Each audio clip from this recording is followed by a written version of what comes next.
parte 2. Agora, vou falar um pouco da Rita, né? Continuando. E a gente percebe que Machado de Assis, ele tem uma fixação pelos olhos. Aí a gente percebe que a Rita, neste conto, e a Capitu em Dom Casmurro, tem a característica de ter olhos, no caso, Capitu, oblíquos, e no caso de Rita, olhos teimosos. Aí a gente percebe a opinião do narrador. O narrador, ele é observador, mas ele emite a sua opinião. Por quê? Porque ele fala que os olhos teimosos, o que são olhos teimosos? São olhos que insistem, que provocam, que chamam o olhar do outro. Então, às vezes o Camilo não estava olhando para a Rita e a Rita o procurava.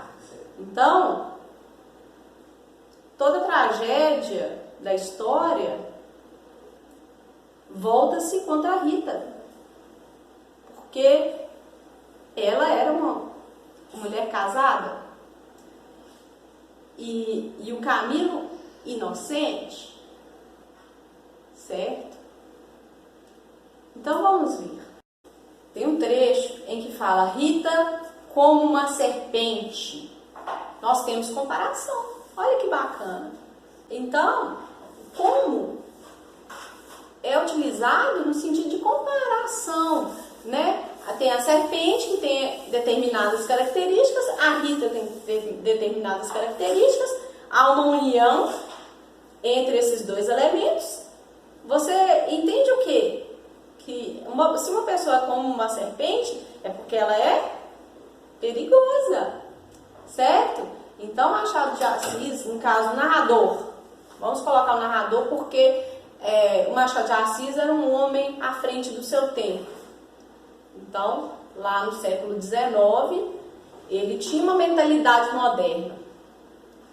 Tanto é que ele é mais realista que romântico. Por quê? Porque ele tinha um olhar crítico sobre a sociedade. Entendeu? Vamos então falar um pouquinho da história do conto A Cartomante. Essas três personagens, então, elas se aproximaram, né? O Camilo, funcionário público, o Vilela, um advogado, dá a entender que era um advogado, mas não tão qualificado. E a Rita, muito bela, mas burra, tonta e perigosa, certo? A Rita e o Camilo começam a se encontrar e tem-se então esse romance.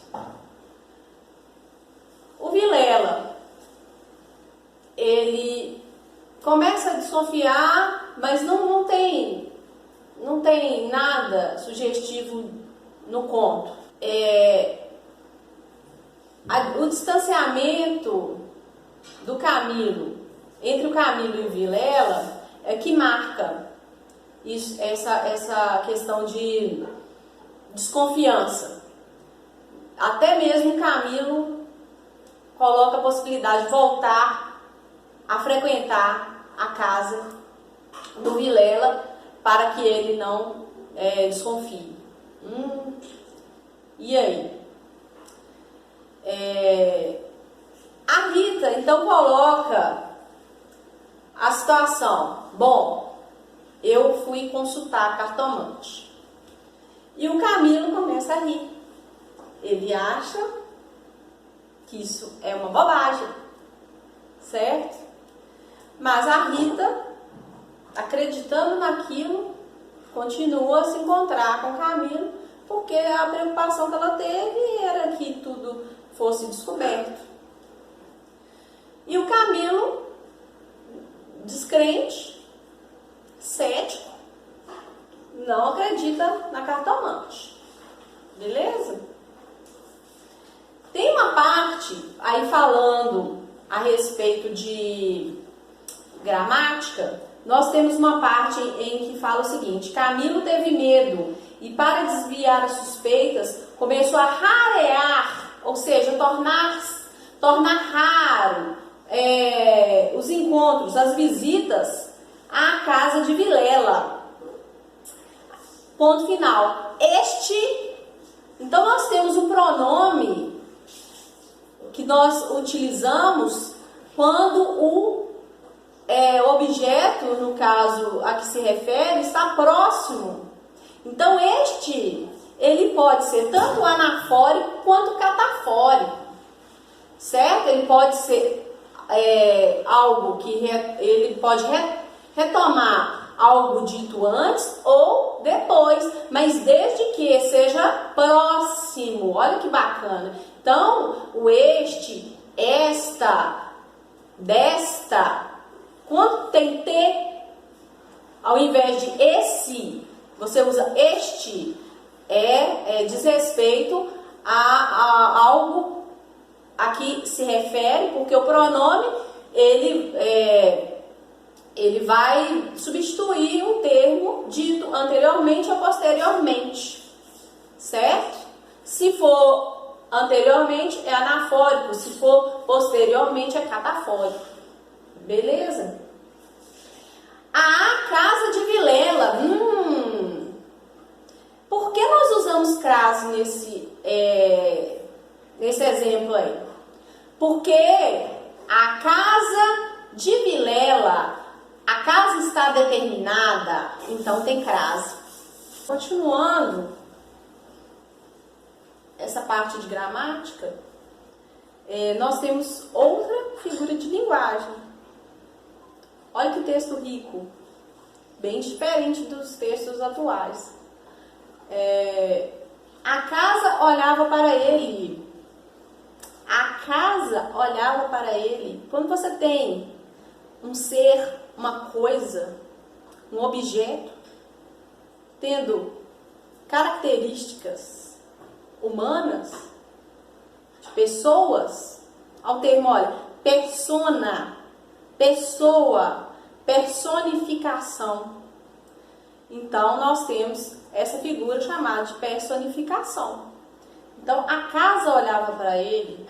Olha que bacana. Como que uma casa olha? É como se a casa puxasse ou chamasse. Muito rico, né? Um texto bem diferente. Agora, lembrando daquela questão dos olhos, nós temos também a menção dos olhos da cartomante. Olhos sonsos e agudos. O que seriam olhos sonsos e agudos? Seriam olhos de uma pessoa que já sabe o que vai acontecer? Ou olhos de uma pessoa que despreza aquele que está ali? Ele deixa sempre uma dúvida no ar. Muito interessante. E a questão do imprevisto. Que texto é esse? Que conto é esse? Você acredita que o desfecho será feliz? Mas como um bom realista, o fim será trágico. Certo? Então, nós temos a parte introdutória como o romance, né, e a apresentação das personagens. O clímax é o momento em que há aquele obstáculo e o Camilo se vê obrigado pelo destino a consultar a cartomante antes de ir ao encontro com Vilela. E a cartomante o deixa tranquilo. Por quê? Por quê? Porque ela coloca só coisas boas. E quando ela vê a quantia, 10 mil réis, aí que ela fica mais feliz e o motiva, o deixa tranquilo, certo? E eles cogitaram até a possibilidade de ter uma outra pessoa que ficasse por trás, tramando e colocando um contra o outro, mas na verdade não era. Era o próprio Vilela, certo? E então nós percebemos no final aquela tragédia, como eu já disse, típica de um bom realista, né, do maior. Inclusive a história de vida do Machado de Assis é muito interessante, já começa por aí. Se ele fosse um escritor que vivesse atualmente, ele com certeza escreveria muitas coisas sobre a realidade, porque era super inteligente.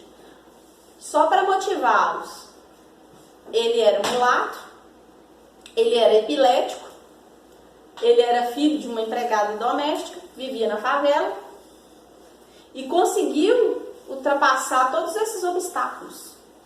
Ele começou a autodidata, mais legal, autodidata, ele não foi para a escola, ele aprendeu sozinho. Bacana, né? E até hoje nós utilizamos os textos, as obras. Ele foi fundador da Academia Brasileira de Letras. E vindo de um lugar com poucos recursos, sem acesso à educação. Então valorizem, hein? Valorizem o que vocês têm. Porque se Machado de Assis estivesse vivo hoje, o mundo seria diferente. Valeu?